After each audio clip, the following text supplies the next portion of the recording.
I dashur hater, mo qa bëre sot? A u reve ndonjë? A I shtyve detyrat e shkollës, punët që kishe për të bërë, ëndra që po të myke në stirtar dhe vendose të zbrazësh gjithë arsenalin e urrëties tënde mbi dikë online? Qa ndjeve pas je shkruajte? Të shijoj kur fyeve dikë, kur e shave, kërcënove, I preke familjen e fëmijët, apo shpike histori të rënda me shpresën që sa më shumë t'i besojnë? A u krenove ti me artin tënd të deepfake-u duke postuar imazhe seksuale të vajzave e grave që ti I urren përse largu? E more dozën e dopaminës, besojë, dhe pastaj u ktheve prap te jeta jote.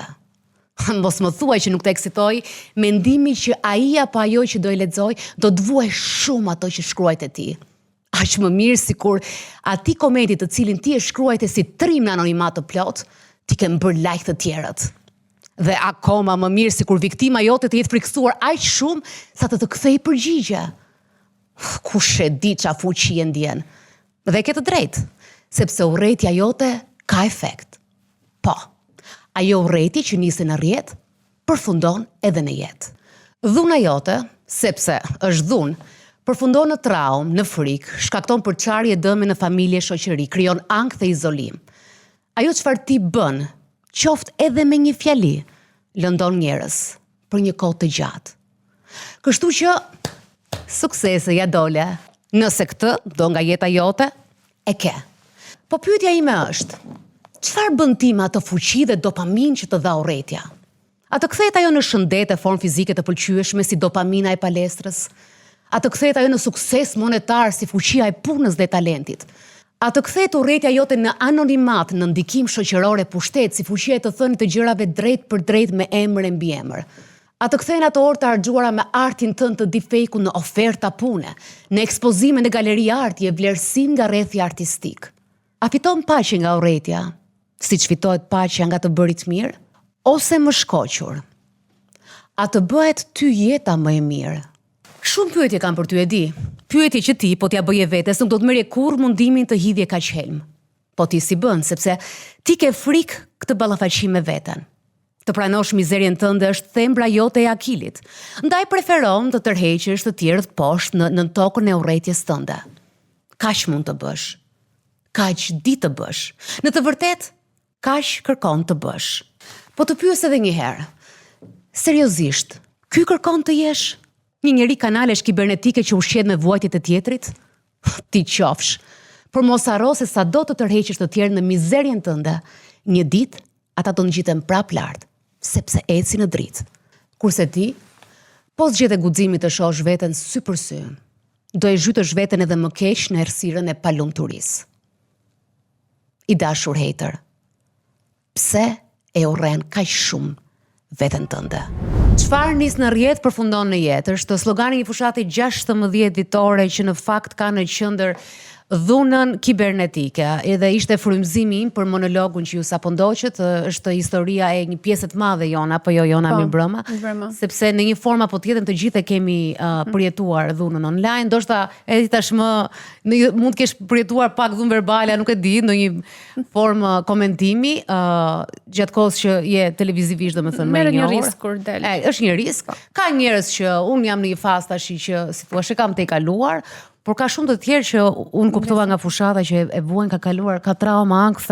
Po, ka dhe njerëz të cilët janë në programe që dalin disa herë dhe mund të komentojnë negativisht dhe përjetojnë shumë. Domethënë nuk e kalojnë të fazën e përshtatjes mbase. Ju që mund të jeni për një kohë gjatë, mund ta keni ndier në fillim, pastaj kaloni, kurse për ato që dalin 2-3 herë të para e përjetojnë shumë. Lexojnë ndoshta çdo koment. Po. Kam përjetuar edhe unë në fillim të drejtën, por me kalimin e kohës Qa merr ti nga kjo? Po. Se mund ta bësh njëri një koment, por nëse ti vazhdon edhe ke këtë, qa merr ti s'merr asgjë, domethënë, qa fiton? Qa të bën ty mirë? Edhe në fakt sikur të kthehet ajo, është gjithë ky vlerë që ke mbrojtur që pastaj neve e kalojmë në shumë tema emisionesh. Më bëri përshtypje nga statistikat e kësaj fushate. Në 3 vitet e fundit 58% e viktimave kanë qenë gra. Më shumë se gjysma e viktimave të dhunës online në Shqipëri janë nën 18 vjeç. Që kjo është e tmerrshme dhe sidomos adoleshentët sa e vuajnë edhe janë edhe të papjekur që të perceptojnë ose të kuptojnë se si mund ta kalosh këtë gjë. Më shumë se gjysma e viktimave gra janë të moshës 15 në 18 vjeç. Autorët e dhunës, 90% e autorëve të dhunës online janë djemë dhe burra. Kontrast shumë I madh. Shumë. Siç ndodh në jetën reale, ku Duhet të jenë shumë burra dhe djem, se un kam parë dhe shumë gra, po burra dhe djem duhet të jenë shumë sipas statistikave. Ata janë kryesisht të moshës 15 në 44 vjeç dhe vijnë nga zonat urbane. Format e zakonshme janë shantazhi, bullizmi, gjuaja e urrëties dhe përndjekja janë ndër më të përhapurat. Dhe 90-95% e materialeve deepfake online janë imazhe seksuale të grave. Ndërkohë, 1 në 4 gra raportojnë dëme psikologjike si frikë, ankth edhe heshtje. Më bëhet shumë qefi që është kjo fushatë, sepse ne me dhunën ndaj gruas, duke qenë se gratin ato viktimat, pra më të prekurat, po ka edhe shumë djem, patjetër që ka edhe shumë djem. Flitet çdo vit për dhunën ndaj grave dhe padyshim që edhe ajo është dhuna domestike, dhuna në shtëpi, fizike apo dhuna psikologjike, sidomos brenda familjes.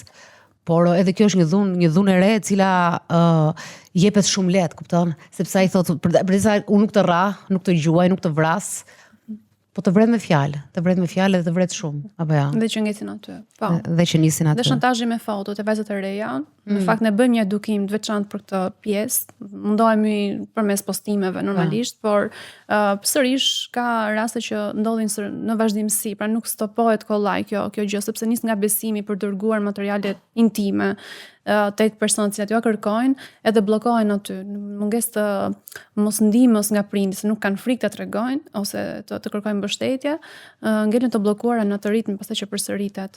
Dhe këto statistika që dalin aty.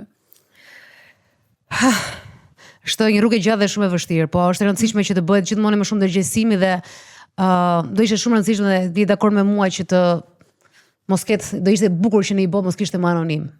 Pikërisht. Dhe pse anonimati ka ndihmuar shpesh në revolucione, ka ndihmuar në shumë anonim në mënyrën e tyre të rebelizmit të fshehtë, ka ndihmuar në ndryshime shoqërisht e tjera, sisteme, shedhje sistemesh poshtë që ka qenë një gjë e mirë, por në kohët e sotme anonimati është një keq përdorimi i kujdo që mund të thotë gjithçka, edhe kam përshtypjen se mund të fillojë, siç e thuhet, kam përshtypjen se do fillojë një lëvizje edhe e mediave sociale, duke parë problematikën, ne nga problematika fillojmë gjejmë zgjidhjen më vonë, dhe pse ndodh më vonë se ç'duhet, u bën shumë vite, gati 20 vite që ne kemi rrjetet sociale, dhe tashmë mund të fillojë ndoshta një lëvizje e re, shpresoj që të jemi gjithë me dhënat tona të vërteta në rrjetet sociale, kështu që mund të përgjysmohet pak të numri i personave që shantazhojnë, shajnë, komentojnë negativisht, vazhdimisht në rrjete. E drejtë.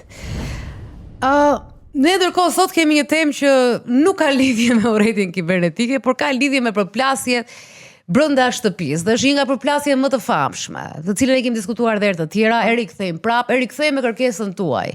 Në fakt ne ishim nisur për një temë tjetër këtë javë, por do të që na shkruajnë shumë. Kanë një dëshirë shumë të madhe për të folur nusja për vjerën dhe vjera për nuse. Dhe kryesisht në Instagramin tim, domethënë, janë më shumë nuset që duan të flasin për vjerat, edhe jo mirë. Është një marrëdhënie që nuk duhet nënvlerësuar, mendoj, sepse shumica e problemeve në çift nis nga fakti që nuk ndahen të dyja. Nuk ndahen, e vërtetë. Pjesa e çiftit edhe prindërve. Po. Do kthehemi pas pak me nuse